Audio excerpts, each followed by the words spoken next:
у нас одно из самых красивейших мест, что даже нам понравилось, экологам, это в Вулканешском районе открытые глины красные.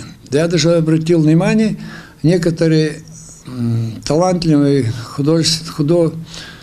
культработники стали уже не то что рекламировать наш памятник природы, а просто они снимают свои видеоклипы, которые транспарируют, и нам это нравится, даже смотря даже некоторые клипы наших артистов, солистов, танцоров, всегда в этом фоне снимаются.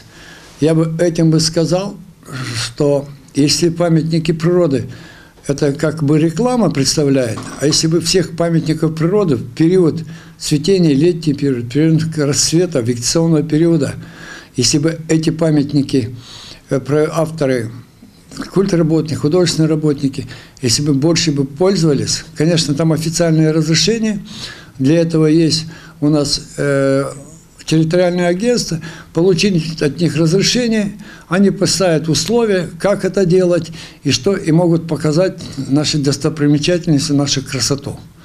Вот это основное.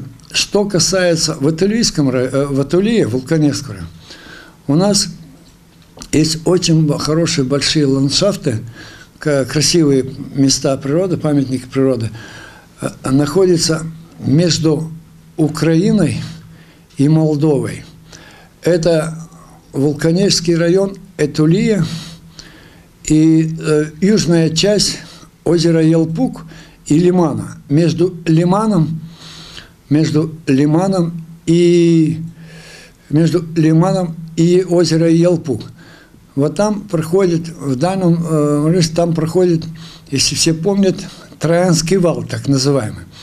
Он занесен между ними, но так как он маленькую площадь занимает, и она больше доминирует, хозяйствует над Троянским валом Украина, так как основное у нас Троянский вал пересекает Молдову, это Вулканешский район, пересекает в размере 32 километров.